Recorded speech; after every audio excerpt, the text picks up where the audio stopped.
Draining the coolant right now, just right there. I did end up taking this headlight out just to make things a little bit easier on me. So I'm just setting this aside.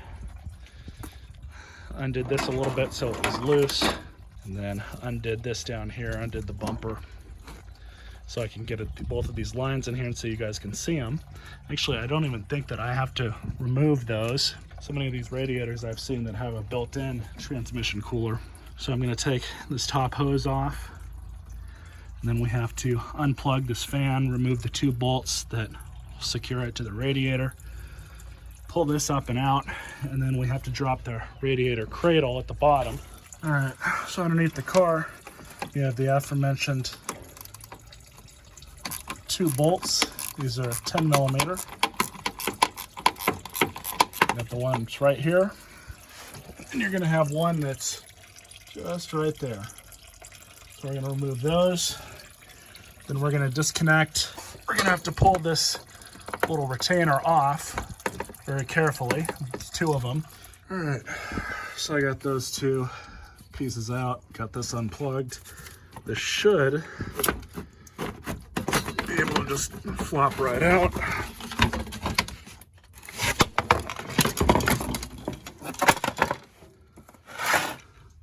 All right, so this is kind of a weird setup here. There's this steel ring that goes around this thing, just like that. Just remove it with a screwdriver. I don't like these. I think this is a stupid idea, but that's just me. And I do have a catch bucket underneath here, but it doesn't look like anything is going to come out. Now, for those of you with the automatic transmission, you have one more bolt that you're going to have to remove, and that's the one that keeps both of these lines attached to the radiator. But the bolt is right in here. All right, so here we are on the other side. There's one more 8 millimeter bolt, and this is easy enough to remove. Once you remove the headlight, you have 10 mil, a 10 mil, it's right there. And you also have a 10 mil in here. And to get into this one, you're gonna have to remove all of these plastic pieces here, little trim retainers. Kind of move this out of the way so you can get a socket and a ratchet in there with an extension. All right, so now for the fun part, just gonna undo these 2, hopefully get it out.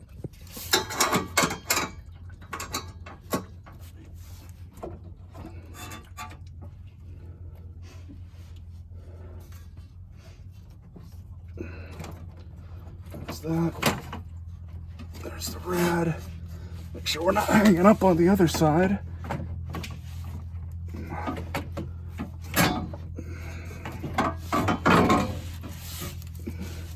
There we go. So here's the new radiator. This is a TYC brand, which apparently is the same company that makes the ones that Toyotas use, made in Taiwan. So it's got the little screw plates on it, but you do want to make sure to save the ones off the old one because they're kind of worth their weight in gold. Never know when you're going to need one of those. So let's go ahead and get this thing thrown in. This piece from the old one, which is right on the top. Then you want to take and make sure that you got all these little plugs too, because you kind of need these. Only one came off with the old radiator. The other 2 are still up above, and obviously these 2 are right here. So now we just gotta weasel this thing back in. So I'm just doing the last of the bolts here. And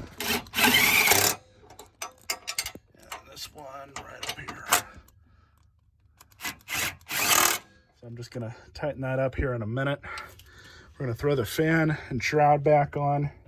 It's pretty simple. Same way it came out. Everything hooked back up. Shrouds in, electricals hooked back up, horns hooked back up. I had to disconnect that too. I don't know if I got that in the video or not. But what we've got here is I've got the old rad cap. I am probably going to replace this just on principle. They're cheap enough, but I forgot to buy a new one, so whatever. So radiator's open. Now I'm going to fill up the block first.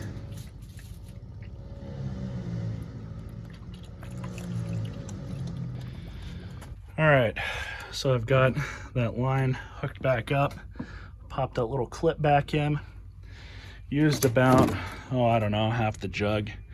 Now I just got to put the rest in it. Pre-filling the block prevents you from really having to burp the engine cooling system all that long. Still got to do it, but it makes it a little bit easier. So now just to top up the other half of the radiator, and this will also fill up part of that hose towards the thermostat. All right, so I've got the manual open here.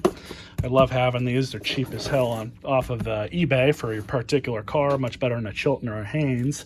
But anyways, so I'm looking at filling and bleeding without RadKit Plus. It's Ford's own proprietary thing. I've never actually seen one of these before, but we're going to do this the old-fashioned way. Fill the radiator to the top of the fill neck. I've already done that. And fill the coolant expansion tank to the max level mark. That's done. At the cold mark, mind you, install pressure relief cap. Radiator cap is reinstalled. But what they want you to do if it starts, if the engine overheats or fluid level drops, shut off the engine and add coolant to the expansion tank max level once the engine cools. Now, I don't think we're really going to have to deal with this too much because I've already pre-filled the block. So that definitely took away a lot of it. But we're not going to know for sure till we start warming it up. So let's go ahead and do that. And I'm not going to sit here on the throttle for 8 minutes burning gas. I might do that for a minute or two.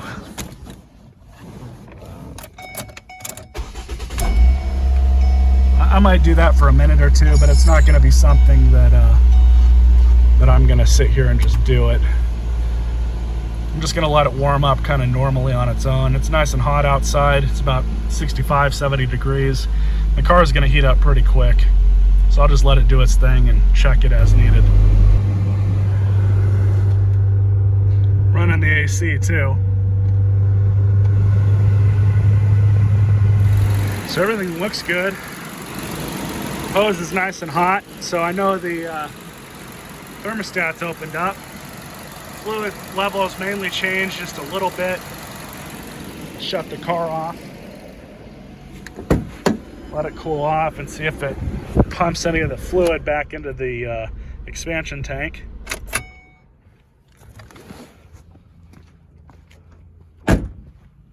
So we'll just give it a little bit to cool off some and see what kind of a difference that makes. And so here we are a few hours later. The only real change is the levels drop down just a little bit.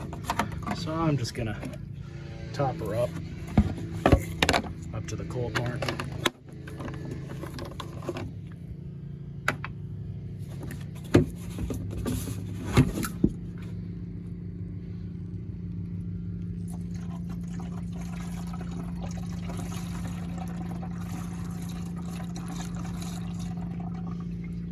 Good enough. I'll keep this in the car just in case I need to add a little bit more after driving it, but I think we should be okay.